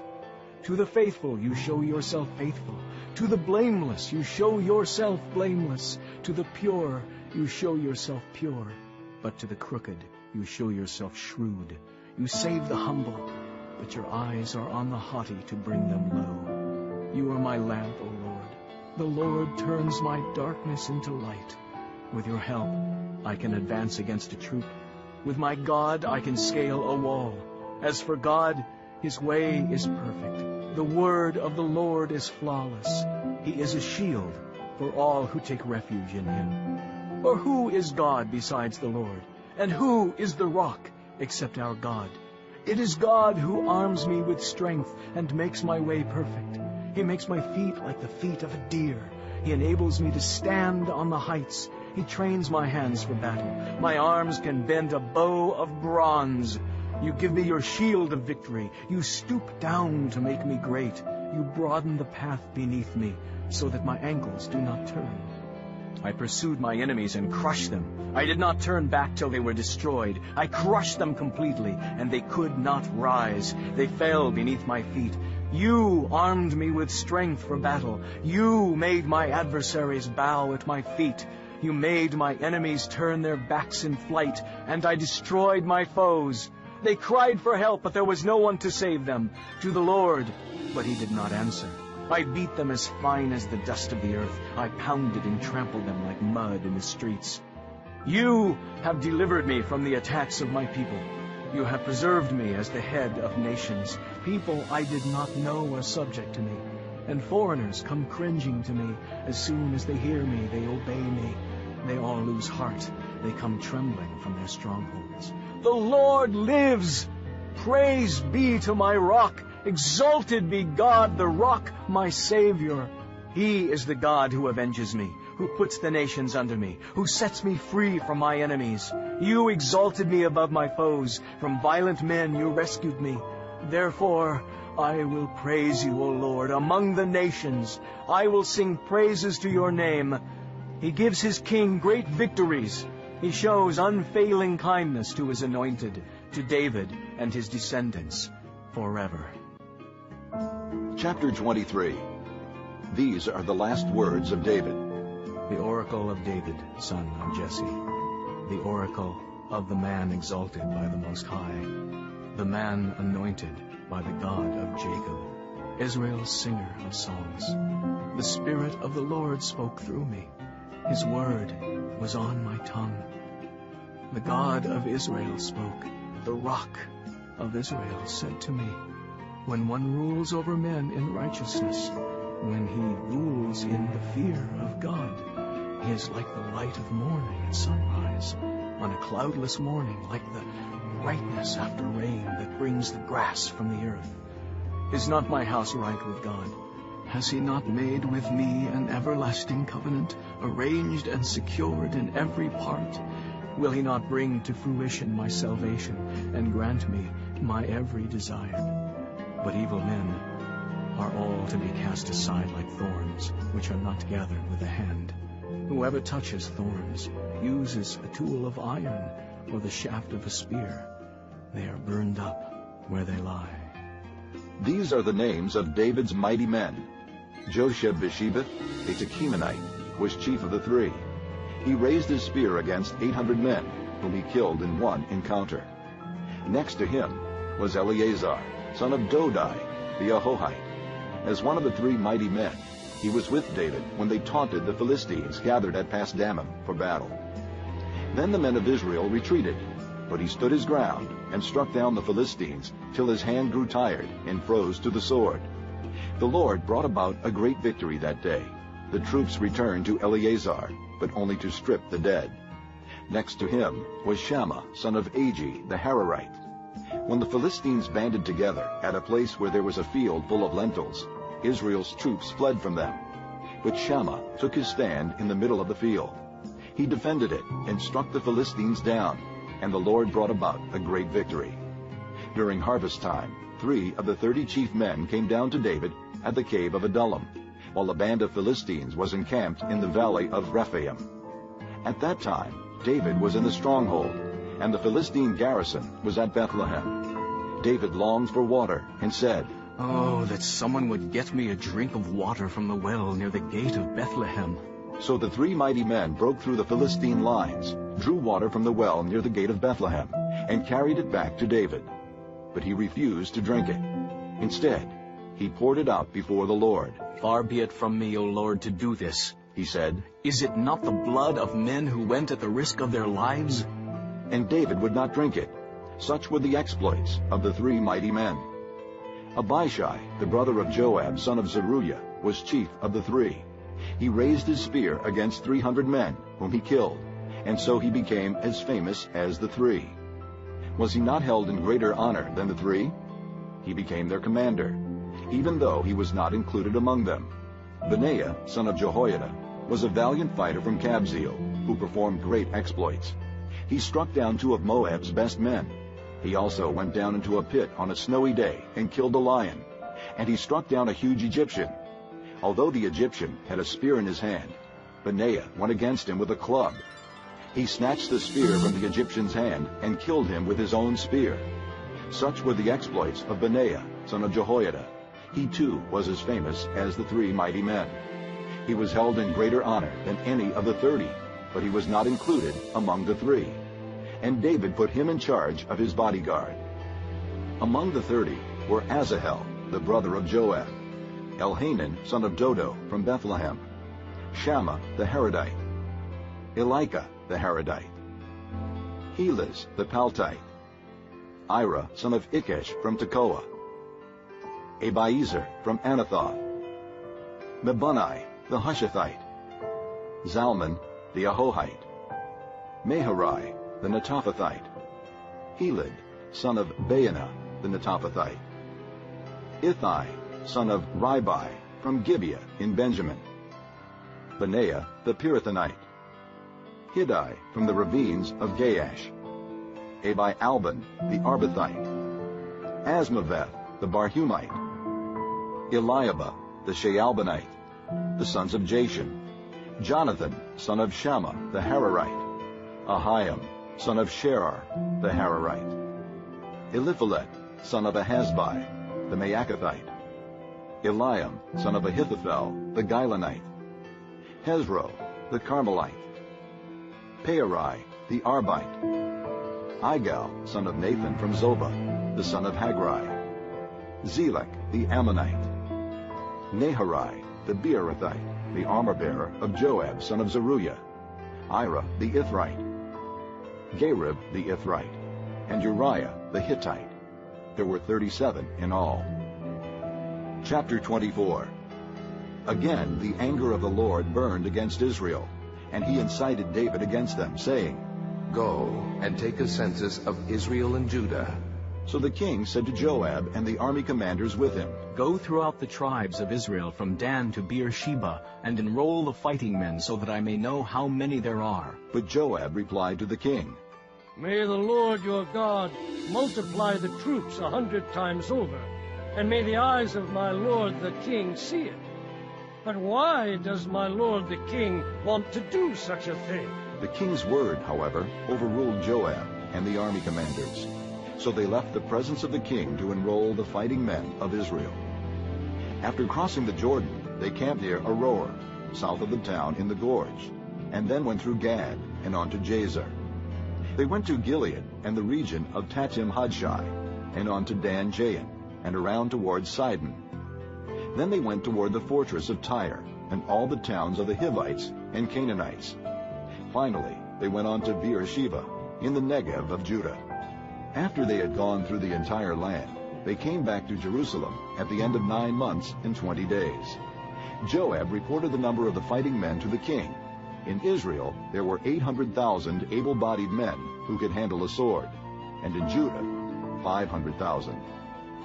David was conscience-stricken after he had counted the fighting men, and he said to the Lord, "I have sinned greatly in what I have done. Now, O Lord, I beg you, take away the guilt of your servant. I have done a very foolish thing." Before David got up the next morning, the word of the Lord had come to Gad the prophet, David's seer. "Go and tell David, this is what the Lord says. I am giving you 3 options. Choose one of them for me to carry out against you." So Gad went to David and said to him, "Shall there come upon you 3 years of famine in your land? Or 3 months of fleeing from your enemies while they pursue you? Or 3 days of plague in your land? Now then, think it over, and decide how I should answer the one who sent me." David said to Gad, "I am in deep distress. Let us fall into the hands of the Lord, for his mercy is great, but do not let me fall into the hands of men." So the Lord sent a plague on Israel from that morning until the end of the time designated, and 70,000 of the people from Dan to Beersheba died. When the angel stretched out his hand to destroy Jerusalem, the Lord was grieved because of the calamity, and said to the angel who was afflicting the people, "Enough. Withdraw your hand." The angel of the Lord was then at the threshing floor of Araunah the Jebusite. When David saw the angel who was striking down the people, he said to the Lord, "I am the one who has sinned and done wrong. These are but sheep. What have they done? Let your hand fall upon me and my family." On that day, Gad went to David and said to him, "Go up and build an altar to the Lord on the threshing floor of Araunah the Jebusite." So David went up, as the Lord had commanded, through Gad. When Araunah looked and saw the king and his men coming toward him, he went out and bowed down before the king with his face to the ground. Araunah said, "Why has my lord the king come to his servant?" "To buy your threshing floor," David answered, "so I can build an altar to the Lord, that the plague on the people may be stopped." Araunah said to David, "Let my lord the king take whatever pleases him, and offer it up. Here are oxen for the burnt offering, and here are threshing sledges, and ox yokes for the wood. O king, Araunah gives all this to the king." Araunah also said to him, "May the Lord your God accept you." But the king replied to Araunah, "No, I insist on paying you for it. I will not sacrifice to the Lord my God burnt offerings that cost me nothing." So David bought the threshing floor and the oxen, and paid 50 shekels of silver for them. David built an altar to the Lord there, and sacrificed burnt offerings and fellowship offerings. Then the Lord answered prayer in behalf of the land, and the plague on Israel was stopped.